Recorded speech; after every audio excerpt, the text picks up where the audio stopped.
All right, boys and girls. So today we're going to talk about how to research to build your stories. And this is just another tool for our toolbox. We're going to talk about research a lot this year. For now, we are going to use it in the context of mostly narrative stories. But once again, it's one of those tools that's going to be really important, and we are going to hone and sharpen throughout the year. Okay, so title at the top is How to Research to Build Your Stories, underlined, and the date is September 19th, 2020. So I would really like you all to write this down in steps, like the way I have it listed out. That way, when you look back at it, you can know exactly what you did, and you can be self-reliant, and you can be an autonomous learner. Right? Right. Okay, so step one, find an article you are interested in. I went to Newsella. I found an adorable but depressing and lovely article. I haven't read it yet. It's called Sick Kids Get a Dose of Canine Comfort. I would recommend when you're practicing these skills, let's stick to Newsella for now, and then we will branch out, maybe even by the end of this week.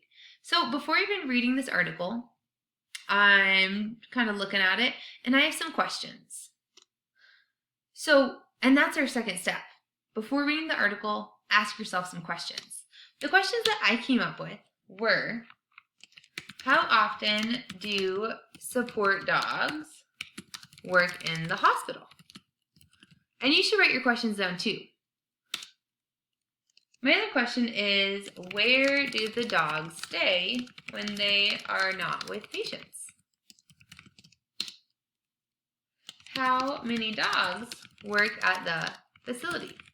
And I know this because by looking at the article, I can tell they're support dogs, they're working in the hospital. I'm inferring this information from the title and a very brief skim of the picture and the caption of the picture. And my next question is, how many hospitals, have this kind of program? Okay, we're going to pause and let's read our articles. Okay, so now that you've read your article, we are going to see if we answered our questions. So, how often do support dogs work in the hospital? I found that the dogs work 5 days a week. And I'm not going to write just 5 days a week. I'm going to use a nice full sentence. I'm going to say that support dogs work 5 days per week. Good. Period at the end. Not taking shortcuts here.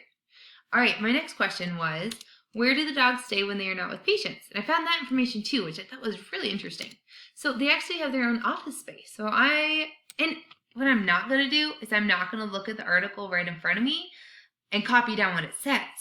I'm going to go back and read if I need to, refresh my memory, close that tab, and then write down what I remember, but in my own words, and just make sure it's factually, like, it's correct, and that you're not changing information, you're just putting it in your own words. You're not copying. So where do the dogs stay when they're not with their patients? They stay in an office space with lots of dog toys. How many dogs work at the facility? There were 2 dogs working in the facility. And how many hospitals have this kind of program? And I actually didn't find the answer to that question. But that's okay, because that's going to help me find my next article. And I want to pause here. So you see I have a bunch of questions and answers all crumbled up together. This is not really good for my brain, and it's not going to help me stay organized. Do you remember that stack of note cards I sent home? Okay. You should have a stack of note cards. They're lined, wrapped in a nice rubber band. And I want you to take those out. And on each note card, I want you to have the question, this is the question, at the top, on the very top line. And I want you to underline it. So question on the top line, underlined. And then your answer is going to be in the space underneath. Please include your name and your student number and the date, as well as the title of the article that you read on the back. And I will send out some student examples and we'll post those so that you can have a visual to work with. Because I don't really want all this research jumbled up like this on a page. That's what my note cards are for. And that'll help me organize later when I write my story. So, question, answer, this will be one note card, these 2. Question, answer, whole different note card. Question answer, whole different note card. See what I'm doing? Okay. So my question that wasn't answered, how many hospitals have this kind of program? What do you think I'm going to need to do? Yeah, I'm going to need to go find a new article. And, I actually have a lot of questions after reading this article that I've generated just after reading it and after diving further into this topic. So the new questions that I have are, in what ways do support animals help humans heal? Let's go down a little bit. Do animals have to be specially trained to work in hospitals? Because I know that there are, like, seeing eye dogs and other support animals have to go through training programs, but I'm really curious if animals that just are in the hospital sort of as, like, comforting animals have to go through a similar process. I really don't know. So that's my question. And we're going to pause there for today. I want you to practice looking at an article, thinking about a topic you're interested in. First, brainstorm those questions that come to mind before you read the article. Second, read the article.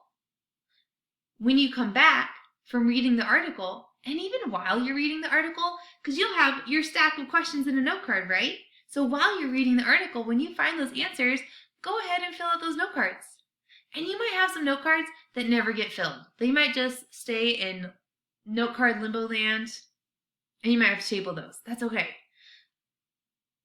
Have your question on your note card, article ready, so that when you find those questions, you're able to answer them. Remember to answer them in your own words, and then when you're done with the article, write down more questions that come up. This process will feel a lot more fluid the more we practice it, and we are going to practice it a lot. So reach out if you have any questions. Make sure you're really careful about your note card formatting. It'll make your life so much easier. And good luck. Let me know if you have any questions and drop into office hours if you need extra help. All right, good luck.